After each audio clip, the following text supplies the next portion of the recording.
and I am going to be reviewing this new Jurassic Park Lego set.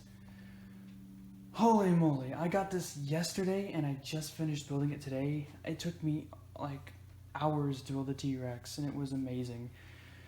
But yeah, I just want to say this set is awesome. I mean, it's not exactly what everyone would have wanted maybe, but it's still really, really cool, and so I'm going to want to just get right into this. I'm going to start off quite simple by just dragging these out of the way and talking about the dinosaur itself. Let's try to rotate that a little bit. Let's get it out of frame. That'll work. Yes, the T.Rex, given with the set. It's massive. And like I'm just as a person who builds Lego dinosaurs, I am very much impressed with the work done here. It is really like too big. If we get something like shirtless Malcolm off his little mini fit set, you can see just how freaking huge this thing is. Practically a kaiju to these tiny Lego people. And it's got decent posability too, which is awesome, of course. One of the most important things to me whenever I'm building a dinosaur, or even really anything, or I guess more dinosaur than anything else, but is always action and posability. Because I always want to pose your dinosaurs, and you can see I had it in the like classic Jurassic Park sort of ending roar like pose and whatnot. And it's fantastic. It's balanced extremely well. Like, I can just push this thing around and it doesn't fall over. And if I really went into detail on all like the tiny little like bits and how this thing comes together, like the joint connection between the legs really fascinated me when I was building it. And I was just blown away. Other people don't really care about like the mechanics of this stuff, but I do. And more importantly, I have a massive T-Rex now, which of course is going to need something else to go with it, and well, I made a Spinosaurus out of the mighty dinosaurs, and I think I'm going to be doing that again. I don't know how long it'll take me to build the thing. Spinosaurus is going to, this thing is probably at least as many pieces as my mobile lab, so I don't know how long it'll take me to get around to actually like physically building a Spinosaurus, but I'm going to be doing that for sure in the future. I'm going to be leaving this, I'm going to have to find a place to put this thing, because it is just huge. I'm just gonna move this out of the way. I'm gonna move on to the I guess more the part that I guess matters, if that's how you want to say it, and that's the actual structure. Now I built my own sort of Jurassic Park gate in Lego Digital Designer, and well, I'm thinking about maybe comparing it to that. To give this nice big impression of what this is. I'm sorry, maybe we should like cover this up a little bit easier so the thing isn't so reflective. There we go. Should work a little bit better. Yeah, I'm working in a kitchen. I don't have a high budget studio and some nice rooms to do this shit in. Other people might have that stuff, but I'm just a kid living in his parents' house. So I gotta make do.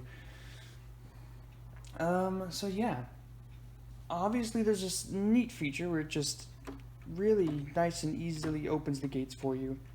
It's fantastic, it's easy, it's simple, and it's obviously I think the best part about this. Just looking at it from the front, it is great. I mean, other than all these exposed studs, which could be a lot better, and that's where I think mine did a little bit better, was on the making it smooth.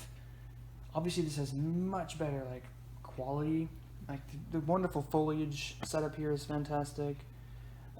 But I gotta say, the worst part about this is just the fact that the Jurassic Park sign is a sticker. If you haven't seen mine, I actually built it out of bricks. I built like a bunch of letters that spelled out Jurassic Park, and it was really a lot of fun to do, but it seems like they didn't want to make this thing cost even more, make like the actual Jurassic Park logo out of Lego bricks. And the biggest thing that bothers me about these things right here is that there's no line down the center of any of these words. If you look at any Jurassic Park logo, hell, even on the box, if we take a look, there are lines just in the middle of each of the letters. I don't know how hard it would have been to just add that in. It's a sticker, for God's sake. it bugs the hell out of me as a classic Jurassic Park fan that there was not lines through all of these words. It's so simple, and yet it's so important to someone like myself. And of course, if you don't know, there's a bunch of little miniatures in the back that show off scenes from the movie. You can see the little thing in action here. I'll just scoot this back a little bit. This picture looks nice. Yeah, we're good. All right.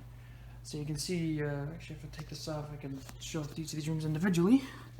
Right here we got the sort of maintenance shed, and we got a little miniature of Arnold's arm, which I didn't even expect Lego to do something like that. That's very morbid, but very cool. Move up, we got actual Ray Arnold's office, or I guess Dennis Nedry's desk, one of the two, either one you want to say. We got Donald Gennaro's toilet, despite the fact that he's not in the set. I don't know what that's about. We got the sort of safety bunker area with a optional, attached with an optional, like, equipment for Ellie with this little flashlight. Very cool. And there are some doors over here. This thing is so small, it's so hard for my hands. But you see these little doors right here, and if you open them up, there's like some like blasters in there. I don't know if I can show them off, they're really hard to see. Let's see if I can get those. You can just barely see them. Put that flashlight back later. Then upstairs we got the like the dining room where John Hammond eats like all the ice cream in that one scene where he's talking about how people are dying with Ellie. And then we got the Dennis Nedry's like the mud hill that the car gets trapped on and the can gets thrown into and buried. So yeah, I mean overall, oh, and of course, oh, almost forgot, on the top we got like the little nest thingy right next to the controls for the gate. The nest that Alan finds the raptor eggs that are hatched and whatnot. So yeah, I mean overall, I mean from the back, I like that they added more detail in here, but it feels rather unnecessary and it feels like it adds a lot of bricks. I like it, but I would have preferred that they just make a big ass gate like this. From the front, it's fantastic. If they just smoothed out all these studs, it would have been perfect. And if they of course fixed the sign and smoothed out the studs, it would have been perfect. But at the end of the day, it's still really, really cool. And then of course it comes with, I'm gonna actually move this down a bit, and I'll get a little setup here so we can see things a little bit closer. We got all the minifigs that come with it. The important, very important minifigs. I'm gonna balance this on top of a stack of Jurassic Park movie CDs, because that theme's thematic. The box for the CDs, I mean. Alright, there we go. And of course on the back you got this little sticker of the T.Rex and some facts about it. Some very exact numbers. Right there.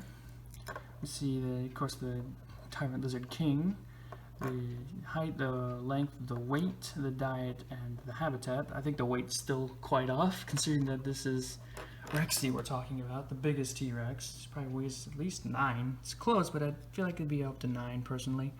So let's go over the most important things. The new minifigs. All 4 of them. So let me move the camera. They are fantastic. There's no denying that. Dennis Nedry looks very, very evil.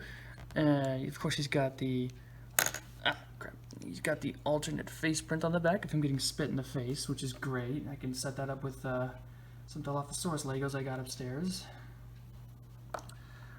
Of course, and I mean, obviously the printing on these things is great. I love the new clothes. I'm going to be using these for quite a bit. I'm going to get a yellow hood actually to put on Dennis Nedry here. If I can't find it, I'll repaint it. We've of course got shirtless Ian Malcolm with actual leg printing, with like the actual belt and like everything. It's they use the cut, like, you know, to help keep the blood from, you know, whatever. I don't know how that shit works. I'm not a medical professional. We got Ray Arnold, who I'm very happy to see a lesser known character make it in, because I'm not even sure people know his name was Ray Arnold. They just call him Samuel L. Jackson. And he got lucky enough to get a leg printing too, with like his lab coat and everything. And all these little Jurassic Park symbols on them too, and their name tags. There's nice detail on there. We got John Hammond here, which is great because I actually have a bootleg fan-made version of a John Hammond, so now I have the official and the bootleg. I guess it was officially Lego just fan printing, but whatever. And they've got the two that I'm not so excited about. Ellie Sattler and Ian Malcolm. Or not Ian Malcolm. Ellie Sattler and Alan Grant, what am I saying? Alan Grant is identical to his version from the other Lego set. There was no differences between them besides the fact this one gets a little tooth, which you could have easily picked up anywhere. So, you know, I really wish that they could have done something to change it. Maybe, if, like, because like in the game he has like a hat-hair combo, like maybe even just that, but I guess not. So, you know, he's exactly the same. And Ellie Sattler is virtually identical too. The only thing that changes is the hair. Leg prints is still there, the great leg prints, but at the end of the day, you don't really need them. They are, I guess it's great to get Ellie's like alternate hair, but that's about it. That's all you're getting out of this. No. I'm gonna talk a little. I think this is great. I mean, the set is fine. I really wish they would have added Donald Gennaro and Henry Wu, possibly. Or maybe, no, wait, Robert Muldoon. There's another one that needs to be added in. As it stands, it's great. It's great. It's just that I'm kind of hoping for more now. It seems that Lego is testing things. I'm gonna put this into perspective here with the fact that last year they gave us this. This, like, little kids, like, micro setup, regular Lego set type thing that came with all sorts of goodies. And it was neat, and it was cool, and it had a bunch of actions, and it had a bunch of little stuff, and it came with, you know, Lex and Tim, which is great and all. It came with a ladder, and I even bought this little Lego Spaz shotgun online to ensure that I had full accuracy in the set. And now we have this gigantic collector's box. And it seems like a second test. They did a little test to see if kids would buy a Jurassic Park themed Lego set, which seemed to have worked because I can't seem to find it on the store shelves anymore. It seems to have completely sold out anywhere I ever go, which is why I'm glad that I bought it when I did. And now they're testing whether collectors will buy it, because they have a huge audience for. They had quite a huge audience for Star Wars. They have like all sorts of Star Wars Legos, and they have tons of collector's editions for that. But Star Wars is kind of falling down the toilet at the moment, and it seems like they're actually starting to spend some time to give Jurassic Park fans what they want. Actually, if you notice right here, I'm actually missing these two pieces. We'll have to contact Lego about that. But I do hope that this works out. I really hope that this set sells well enough that they start making more Jurassic Park Lego sets. I want, you know, Visitor Center. I want the Raptor pen. I want more classic Lego sets too. Like maybe get like I've made. Sorry, get my hand. I've made some of these sets. You can track them down on my channel just under the. Actually, probably link it if I can. The Lego Jurassic Park playlist, where I make a bunch of different Jurassic Park themed Lego sets because I want more of this. And hell, it's like, let me bring this over here. I bought this because I'm gonna you know, set this up as like a little display. I even have my own little Ford Explorer here that I spent a lot of time working on and I'm very proud of. And now, seeing that Lego's given us one, a regular standard Lego set, and two, a massive collector's $250 set, I'm very hopeful that they will give us more Jurassic Park Lego sets in the future. And I'm hoping we can get all of the Lego minifigures, maybe get some alternate variants on some other ones that we already have. And, you know, I'm being positive. I'm trying to stay hopeful, because this set really is detailed. It's fantastic, and the guy who made it truly... he did really care, and it seems like much with this set, they try to cram in as much as they can with the space that they're given. It seems like they have some really good fans of Jurassic Park over there, who are just trying because they don't know if they're going to get another shot at this. So at the end of the day, the set is great, and I really suggest if you have the cash to go buy it. It is $250. That is not cheap, and I'm not going to be lying when I say that I used the ad revenue on the channel to pay for most of this, so that my parents wouldn't, you know, get too mad at me for wasting my money. But yeah, that's all I have to really say about this. I'm really, you know, if you have the cash, go out and buy it. If you really like Jurassic Park, it is great. It is a fun build. It takes a long time. This might be a 2-day building project. Even if you're like me and you've built Legos for years, it's 3,120 pieces. It could take you 8-9 hours to finish, as it did for me. You just gotta be ready for it. So overall, this set is, it's high quality, it's great, it's got a lot of detail to bring the T-Rex back, and I'd say they did a fantastic job. This entire thing. So yeah, review is, it's damn near perfect. And I'm going to be taking this T-Rex, and I'm going to be making another dinosaur out of it. I'm going to be taking that gate and resetting it up, and if I hear nothing from Lego, I'm going to have to start building my own Lego sets. Maybe make, people have already made visitor centers, or not visitor centers, raptor pens. That might be a good place to start. I have a lot of Lego builds to do. Got my work cut out for me, I guess. Well, I'm going to go contact Lego about those missing pieces, and I guess I'm going to get to work.